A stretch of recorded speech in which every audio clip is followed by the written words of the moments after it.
Hello friends, JS academy में आपका स्वागत है। कैसे हैं आप लोग?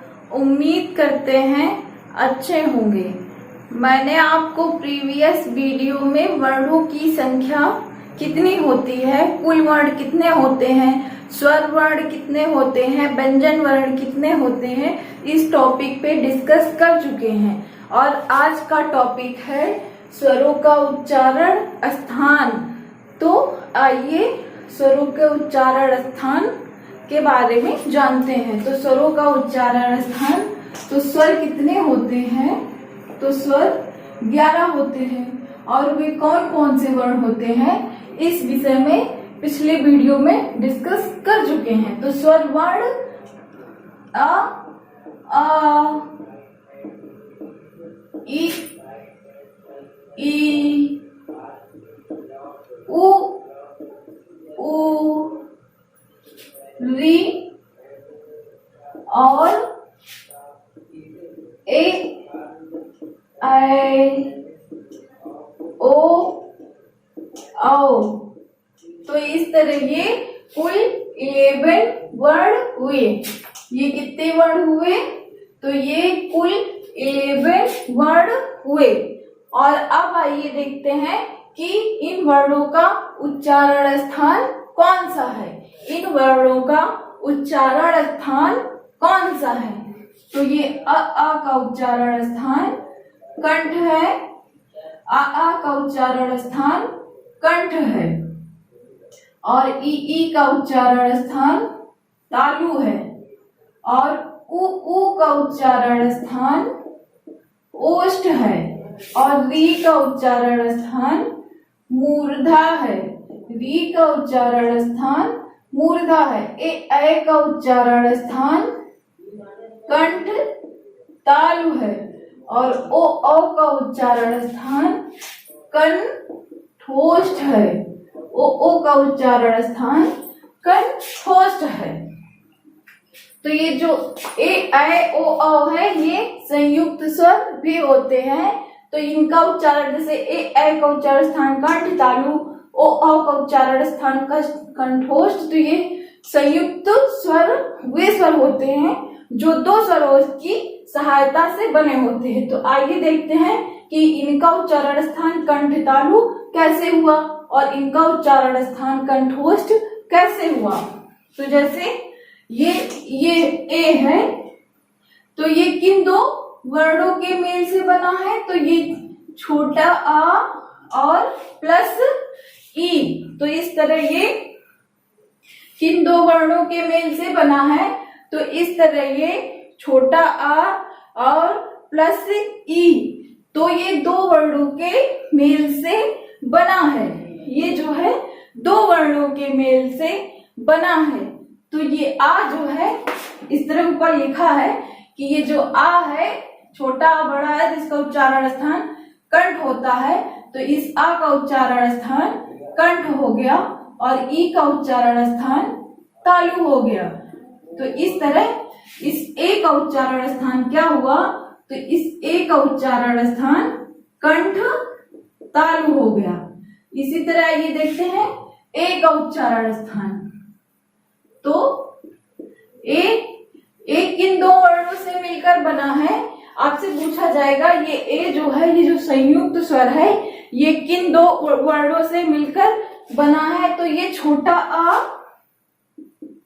प्लस ए से मिलकर बना है। ये छोटा आ प्लस ए से मिलकर बना है। जिस तरह ये आ का उच्चारण स्थान कंठ और ये ए का उच्चारण स्थान कंठ तालु। ये ए का उच्चारण स्थान हमने अभी क्या बताया है? तो कंठ तालु बताया है। तो इस तरह इस ए का उच्चारण स्थान भी कंठ तालु हो जाता है। अब देखते हैं ओ का उच्चारण स्थान। ओ का उच्चारण स्थान कौन सा होता है? तो ओ जो है आ प्लस उ से मिलकर बना है। आ और उ से मिलकर बना है। तो इस तरह इस आ का उच्चारण स्थान कंठ और इस उ का उच्चारण स्थान क्या लिखा है, ओष्ठ। इस उ का उच्चारण स्थान ओष्ठ। तो इस तरह इसका उच्चारण स्थान ओ का उच्चारण स्थान कंठोष्ठ हो जाता है। इसी तरह देखते हैं अगला वर्ण कौन सा है, औ। अगला वर्ण औ है। तो औ जो है आ प्लस ओ से मिलकर बना है। ये औ जो है आ प्लस ओ से मिलकर बना है। तो आ का उच्चारण स्थान कंठ और ओ का उच्चारण स्थान कंठोष्ठ। आपसे पूछा जाएगा ओ का उच्चारण स्थान तो कंठोष्ठ। तो इस तरह ये औ का उच्चारण स्थान कंठोष्ठ हो जाता है। इस तरह इस औ का उच्चारण स्थान, तो ये चार कौन से थे, तो ये संयुक्त स्वर थे। चार कौन से, ये संयुक्त स्वर थे और ये किसके मेल से बने थे, तो ये आ प्लस ई से ए बना था। तो आ कंठ से, ई तालु से, तो ए का उच्चारण स्थान तालु हो गया। इसी तरह ये अ जो आ प्लस आय से बना था, तो इसका उच्चारण स्थान कंठ और इसका कंठ तालु। तो इस तरह ये अ का उच्चारण स्थान कंठ तालु हो गया। इसी तरह ये ओ का उच्चारण, ओ जो है आ प्लस उ से बना है। तो आ का कंठ, उ का ओष्ठ। तो इस तरह ओ का उच्चारण स्थान कंठोष्ठ। और इसी तरह अ देखते हैं तो आ प्लस ओ, तो आ का उच्चारण स्थान कंठ और ओ का ये लिखा है ओ का कंठोष्ठ। तो इस तरह ये अ का उच्चारण स्थान भी कंठोष्ठ हो जाता है। तो उम्मीद कर रहे हैं कि आप लोगों को ये समझ में आ रहा होगा।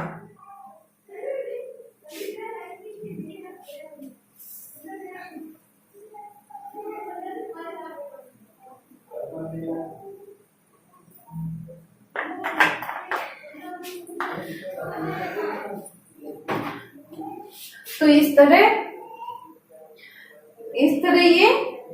ये स्वरों का उच्चारण स्थान हो गया। तो अब जीभ को आधार मानकर स्वरों का जो है वर्गीकरण कितने भागों में किया जाता है, तो यहां लिखते हैं जीभ को आधार मानकर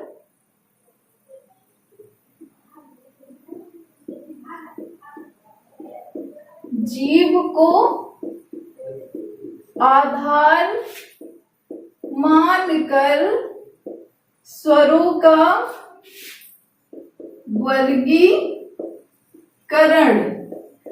जीभ को आधार मानकर स्वरों का वर्गीकरण। तो जीभ को आधार मानकर स्वरों का वर्गीकरण कितने भागों में किया जाता है, आपसे पूछा जाएगा कि जीभ को आधार मानकर स्वरों का वर्गीकरण कितने भागों में किया जाता है। तो आप बताएंगे जीभ को आधार मानकर स्वरों का वर्गीकरण 3 भागों में किया जाता है। जीभ को आधार मानकर स्वरों का वर्गीकरण 3 भागों में किया जाता है। और वो 3 भाग कौन कौन से होते हैं, तो वो 3 भाग कौन कौन से होते हैं, तो एक अग्रभाग, दूसरा मध्य भाग और तीसरा पश्चिम भाग। तो आइए देखते हैं। एक अग्रभाग,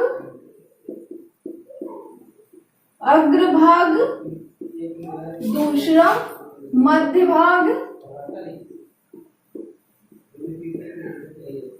और तीसरा जो है पश्चिम भाग होता है। जीभ को आधार मानकर स्वरों का वर्गीकरण 3 भागों में किया जाता है, एक अग्र, दूसरा मध्य और तीसरा पश्चिम। तो आप लोग ये समझते हुए चलिएगा और नोट भी करते रहिएगा, जो आपके लिए बहुत ही हेल्पफुल रहेगा और आपको रिवीजन में बहुत ही मदद मिलेगी। तो आइए देखते हैं अग्रभाग में क्या क्या आता है। अग्रभाग में कौन कौन से वर्ड आते हैं, तो अग्रभाग में ई, अग्रभाग में ई, ए और ए आता है। अग्रभाग में क्या आता है, तो अग्रभाग में 4 वर्ण आते हैं। जीव को आधार मानकर स्वरों का वर्गीकरण 3 भागों में किया गया है, अग्र, मध्य और पश्च। तो अग्र भाग में 4 वर्ण आते हैं, अग्र भाग में 4 वर्ण आते हैं, ई, ई और उ, ई, सॉरी, ई, ए, अग्र भाग में ई, ए, आता है और मध्य में छोटा आ आता है। मध्य भाग में क्या आता है? तो मध्य भाग में छोटा आ आता है। इसी तरह पश्च भाग है, पश्च भाग में क्या क्या आता है? तो पश्च भाग में उ, ओ, औ, पश्च भाग में उ, पश्च भाग में कौन कौन से आते हैं? आपसे पूछा जाएगा कि पश्च भाग में कौन कौन से आते हैं, तो आप बताएंगे कि पश्च भाग में उ, ओ, औ आता है और एक ये आ भी आता है। कौन सा? ये एक कौन सी आगत ध्वनि है? क्या है ये? आगत ध्वनि है। इसका प्रयोग कहाँ किया जाता है? जैसे हम लोग लिखते हैं, हम लोग क्या लिखते हैं? डॉक्टर। क्या लिखते हैं? हम लोग क्या लिखते हैं? डॉक्टर। तो इसमें आगत ध्वनि का प्रयोग किया जाता है। उ, ओ और बड़ा आ, उ, ओ, औ और ये आ आता है, ये आगत ध्वनि है। इसका प्रयोग जैसे डॉक्टर कैसे लिखा जाता है? तो इस आ का प्रयोग ये डॉक्टर लिखने में किया जाता है। तो इस तरह ये जीव को भाग मानकर 3 भागों में अग्र, मध्य और पश्च। तो अग्र में ई, ए, और मध्य में आ गया और पश्च में बड़ा आ, छोटा उ, बड़ा उ, ओ, औ और ये आज आगत ध्वनि है जैसे डॉक्टर। तो इसी तरह दूसरा है, ये नंबर 1 था जीव को आधार मानकर। दूसरा है इसी तरह, दूसरा कौन सा है इसी तरह? तो दूसरा इसी तरह है कि मुखाकृत के आधार पर वर्गीकरण। दूसरा है मुखाकृत के आधार पर, मुखाकृत के आधार पर वर्गीकरण। दूसरा है मुखाकृत के आधार पर वर्गीकरण। तो मुखाकृत के आधार पर इसका वर्गीकरण देखते हैं। तो आपसे पूछा जाएगा कि मुखाकृत के आधार पर इसका वर्गीकरण 4 में किया जाता है। एक कौन सा होता है? तो एक होता है समृत्व, दूसरा होता है अर्ध समृत्व, तीसरा अर्ध विवृत, चौथा विवृत। तो यहाँ पे देखते हैं, एक हो गया समृत, दूसरा हो गया अर्ध समृत, अर्ध समृत हो गया, अर्ध विवृत, अर्ध विवृत और चौथा हो गया विवृत। क्या हो गया चौथा? विवृत। चौथा क्या हो गया? विवृत। विवृत हो गया। नंबर 1 हो गया, ये लिखा है समृत। ये क्या लिखा है? समृत। और ये अर्ध समृत और ये अर्ध विवृत और ये चौथा है विवृत। तो देखते हैं कि समृत में कौन कौन से वर्ण आते हैं, अर्ध समृत में कौन कौन से वर्ण आते हैं। तो समृत में ई ई। संवृत्त में कौन कौन से वर्ण आते हैं? तो संवृत्त में ई, संवृत्त में ई उ आता है। संवृत्त में कितने वर्ण आते हैं? तो संवृत्त में 4 वर्ण आते हैं। संवृत्त में कितने वर्ण आते हैं? तो 4 आते हैं। वो कौन से हैं? ई उ और अर्ध संवृत्त में कौन से वर्ण आते हैं? तो अर्ध संवृत्त में 2 वर्ण आते हैं। कौन से वर्ण आते हैं? 2 वर्ण। और वे 2 वर्ण कौन से हैं? तो वो 2 वर्ण ये हैं, ए और ओ। अर्ध संवृत्त में 2 वर्ण आते हैं। वो कौन से हैं? तो ए और ओ हैं। ये ए और ओ है। अर्ध विवृत में कौन कौन से आते हैं? तो इसमें ए आओ और आ, ये जो आगत ध्वनि है, ये आगत ध्वनि है। अर्ध विवृत में कौन कौन से वर्ण आते हैं? तो अर्ध विवृत में ए आता है, ए, औ, आ और आ आता है, और छोटा आ भी आता है, छोटा आ आता है। तो इस तरह ये अर्ध विवृत हो गए। और विवृत में क्या क्या आता है? तो विवृत में सिर्फ आ आता है। विवृत में क्या आता है? तो विवृत में सिर्फ आ आता है। तो संवृत्त में ई उ आता है, अर्ध संवृत्त में ए और ओ आता है, अर्ध विवृत में ए औ और ये जो आ, ये आगत ध्वनि है और छोटा आ आता है। विवृत में बड़ा आता है। तो आइए देखते हैं और आगे। ये हो गया जीभ को आधार मानकर, ये हो गया मुखाकृत को आधार मानकर, और आगे देखते हैं ओष्ठाकृत को आधार मानकर।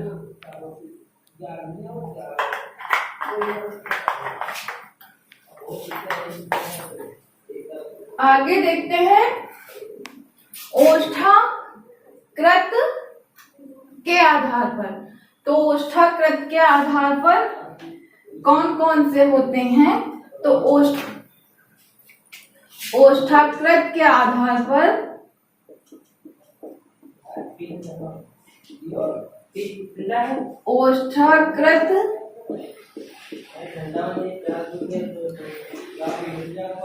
ओष्ठाकृत के आधार पर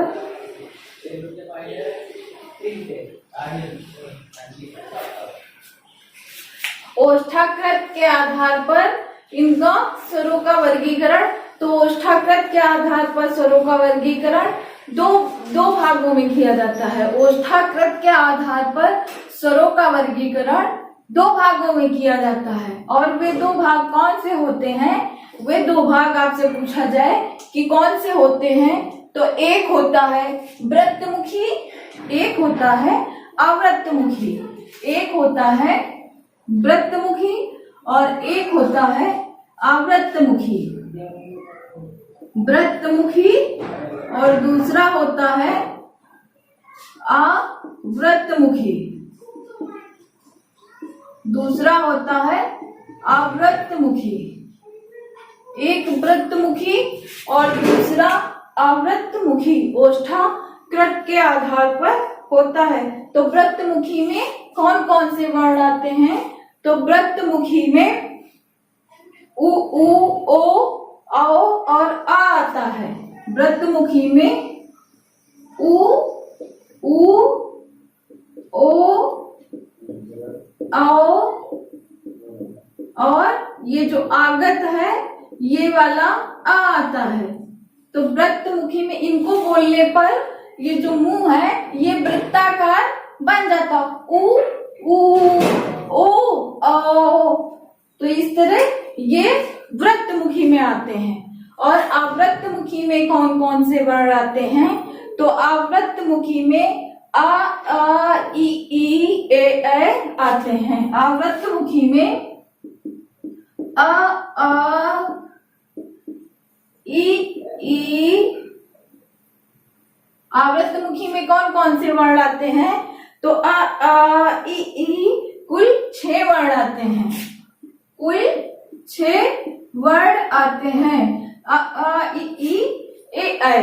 तो इस तरह ओष्ठाकृत के आधार पर 2 हुए, एक वृत्तमुखी एक आवृत्तमुखी। और वृत्तमुखी में उ ओ और आ आया, ये आ जो आगत ध्वनि है। दूसरा आवृत्तमुखी हुआ तो इसमें 6 वर्ण हुए, आ ई ए ऐ। तो इस तरह ये वो जीभ को आधार मानकर स्वरों का वर्गीकरण किया गया, वो मुखाकृत को आधार मानकर स्वरों का, ये ओष्ठाकृत को आधार मानकर स्वरों का वर्गीकरण। लास्ट है मात्रा के आधार पर स्वरों का वर्गीकरण। मात्रा के आधार पर,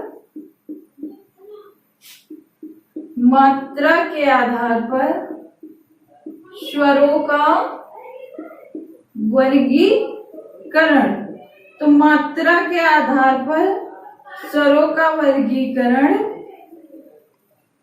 मात्रा के आधार पर स्वरों का वर्गीकरण कितने भागों में किया गया है? तो मात्रा के आधार पर स्वरों का वर्गीकरण 3 भागों में किया गया है। मात्रा के आधार पर स्वरों का वर्गीकरण 3 भागों में किया गया। नंबर 1 हस्त स्वर, नंबर 2 दीर्घ स्वर, नंबर 3 प्लुप्त स्वर। तो नंबर 1 हस्त स्वर,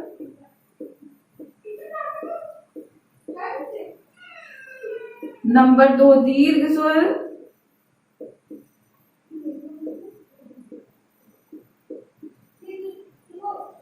और नंबर 3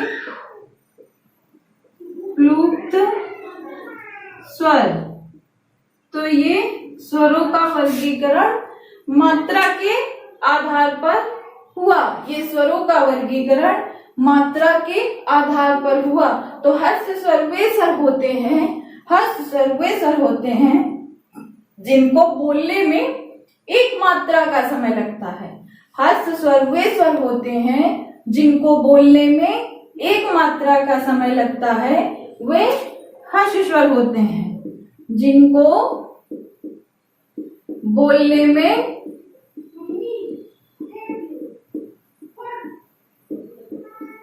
एक मात्रा का समय लगता है, वे हस्त स्वर होते हैं। और दीर्घ स्वर कौन से होते हैं? तो जिनको बोलने में 2 मात्रा का समय लगता है, जिनको बोलने में 2 मात्रा का समय लगता है, वे दीर्घ स्वर होते हैं। और ये प्लुप्त स्वर कौन से होते हैं? तो जिनको बोलने में 3 मात्रा का समय लगता है, जिनको बोलने में 3 मात्रा का समय लगता है, वे प्लुप्त स्वर होते हैं। तो वे प्लुप्त स्वर होते हैं। तो हस्त स्वर में क्या क्या आता है? तो हस्त स्वर में, हस्त में छोटा, तो इसमें छोटा आ ई उ और री आता है। और दीर्घ स्वर जिनको बोलने में 2 मात्रा का समय लगे, इनको द्विमात्रिक स्वर भी कहते हैं। 2 मात्रा का समय लगता है। इसमें आता है आ ई उ ए ऐ ओ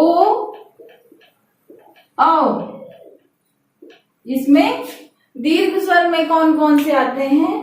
तो दीर्घ स्वर वे होते हैं जिसमें जिनको बोलने में 2 मात्रा का समय लगता है, इसे द्विमात्रिक स्वर भी कहते हैं। तो इसमें कौन कौन से वर्ण आते हैं?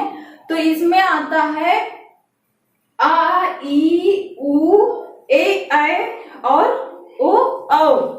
और जिनको बोलने में 3 मात्रा का समय लगे, जिनको बोलने में 3 मात्रा का समय लगता है, जिनको बोलने में 3 मात्रा का समय लगे, वे प्लुप्त स्वर होते हैं।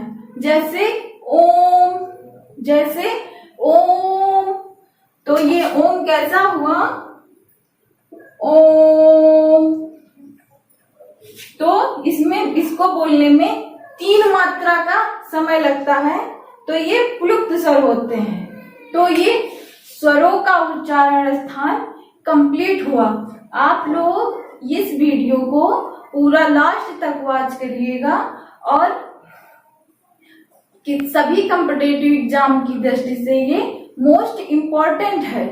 तो इस तरह ये कंप्लीट होता है। आपको अगले वीडियो में व्यंजनों का उच्चारण स्थान के साथ मिलते हैं। तो अगर आपको हमारी वीडियो अच्छी लगी हो तो लाइक कर दीजिए और चैनल को सब्सक्राइब कर लीजिए। बेल आइकन को प्रेस करना मत भूलिएगा, जिससे आने वाले सभी वीडियो के नोटिफिकेशन आप तक पहुंचते रहे। Thanks for watching.